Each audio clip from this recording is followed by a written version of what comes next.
터무니없는 거짓말일수록 확신을 가지고 반복적으로 선전을 하면 대중은 쉽게 믿게 된다고 히틀러는 말한 적이 있습니다. 대표적으로 진화론이 그렇다고 할 수가 있는데요. 교육기관이나 매체를 통해서 마치 그게 기정사실인 것처럼 그렇게 쏘아붙고 있죠. 그런데 진화론은 공식적으로 로론이라는 것입니다. 유전법칙이나 상대성 원리처럼 법칙이나 원리가 아니죠.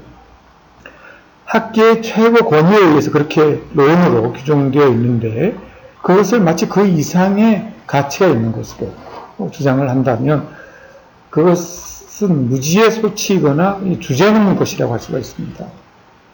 대중들은 진화론이 마치 법칙인 것처럼 그것이 마치 진실인 것처럼 세뇌되는 것으로 보이는데 전적으로 비논리적이고 아무런 미미한 증거도 전혀 없는 진화론을 마치 과학이나 되는 것처럼 교과서에서 편입시켜 가르치고 있죠.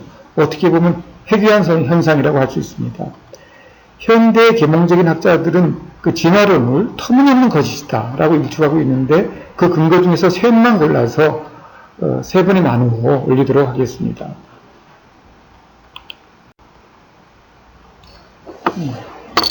과학의 두 기초는 논리와 관측이라고 할 수가 있습니다. 과학적인 연구가 시도가 되려면 우선 그것이 비논리적이 아니라는 전제가 있어야 됩니다. 빅뱅이 140억 년 전에 있었다, 137억 년 전에 있었다.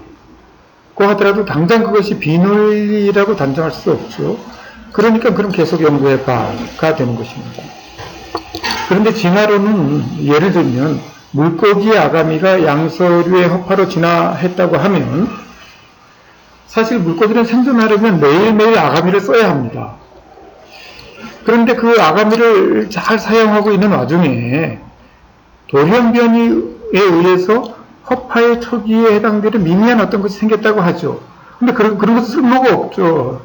사용될 리가 없는 건데 그런데 계속 매일 사용하고 있는 아가미는 퇴화되어서 없어지고 그 미미한 사용되지 않은 어떤 것은 점점 발전해서 온전히 기능이 작동되는 허파가 되었다고 하는 것은 어불성설이라는 겁니다. 터무니없는 비논리죠. 논리적으로 그런 일이 일어나기에 불가능하죠. 그러니까 이제 그런 것이 관측되는 것은 더 불가능하다는 것입니다. 아가미가 점점 허파로 진화하면서 60%, 40%는 아가미가 60%는 허파인 그런 것은 있을 수가 없다는 거죠. 논리적으로.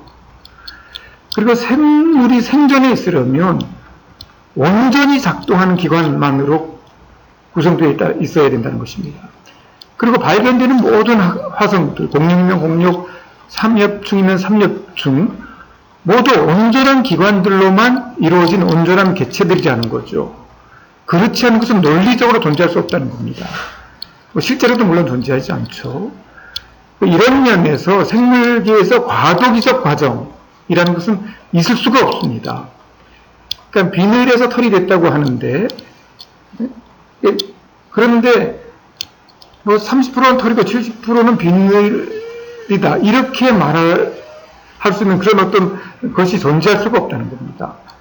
입이거나 불이이지 반은 입이고 반은 불이이다. 그리고 새는 다리가 둘이고 파충류는 다리가 넷이죠.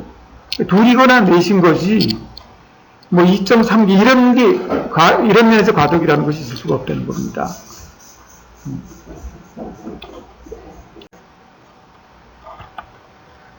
모든 것이 긴 기간 동안 점진적으로 진화해 온 것이라면 예를 들어 어류를 10이라고 하고 양서류를 20, 파충류를 30, 저류와 포유류는 각각 그 파충류에서 진화해 왔다고 하니까 그것을 40이라고 하죠. 그러면 세상에는 그 중간 숫자에 해당되는 것들이 즐비하게 있어야 됩니다. 예를 들어 14라고 하면 60%는 어류이고 40%는 양서류인 동물을 말하는 것이죠.